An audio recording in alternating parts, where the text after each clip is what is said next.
We received a call on the Bloomers in the Garden hotline from Marcia, whose cousin Diana planted subtropical plants in a sub-freezing environment. Ooh, that's not good. Anyway, listen to what she had to say. Hi, Len. I'm calling to find out, get some advice from you. My cousin Diana in Maryland planted mango tree and avocado in her yard. What can we do to save it during the winter? I know it's a tropical plant. What can we do? What can she do to save it? That's number one question. I am planning to plant pigeon peas. I did it last year. I sow it inside in March. And I put it outside in May. But it's just started flowering now in November. And it's still flowering now in December. Mm-hmm. So I don't think I'll be able to get those peas to heat because the winter may come and kill it. So I would like your advice what time to plant it this year. I'm planning to do it earlier.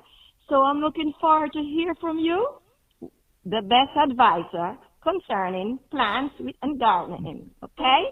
So have a good day. Wait until hear your advice. All right? Thank you. Thank you, Marcia. She's great. Isn't she great? She's great. Diana, not so good. No. You know, we've had 20 degrees already. Yes, we have. Now, if they're planted in the ground, okay, mangoes, right, that there's a good chance that they're gone. But they may be just killed to the ground. The roots may be alive, so she may be able to get something. But regardless, they have to be pulled out of the ground and put into a pot and treated like a houseplant. There's not much hope, to be honest. And that what you have to do is treat these subtropical plants. It's just like whether it's citrus or whether it's, like she's doing mangoes or papayas or any of those plants that people want to grow. Because, again, it's mostly tropicals that you need to treat them as a container patio tree.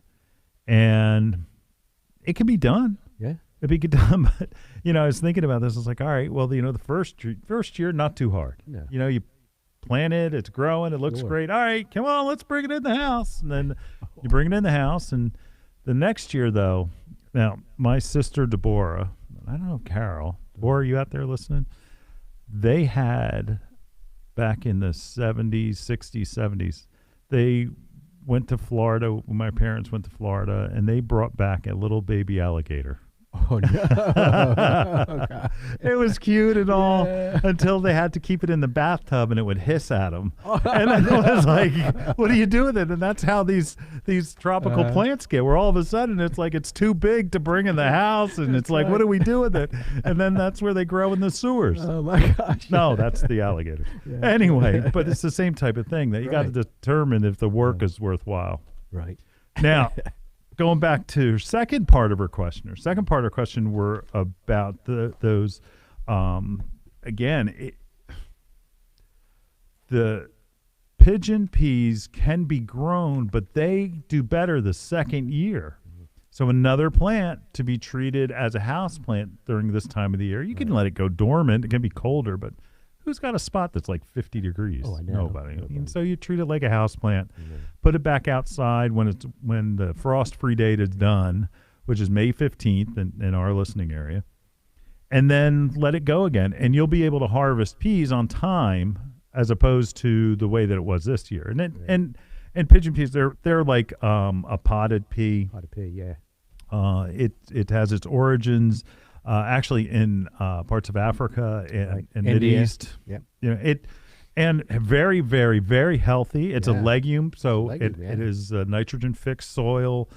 It's a very good plant, it's great. but it's not hardy. So you've got to do it in a container. Yeah. And even when it's naturally grown, you're only going to get maybe 3 years out of it because the production stops. So what to do is just figured it's going to be a 2 to 3 year cycle. So do exactly what you did this year, but bring it in the house, let it overwinter, put it back, and that's your harvest is like a second year harvest. So Pretty awesome. Again, but it lowers cholesterol. Yeah, It is a a great plant. It is a great plant, Yeah. very healthy, Healthy, yeah. very healthy fruit. So do that. Yeah, it's great. Hope that helps. Yeah. All right. All right. If you got questions, call the us. hotline, Just yeah. call the hotline. Yeah. And be kind to Diana. But don't help her dig up the plant. That's going to be a lot of work. That's going to be a lot of work. So live and learn.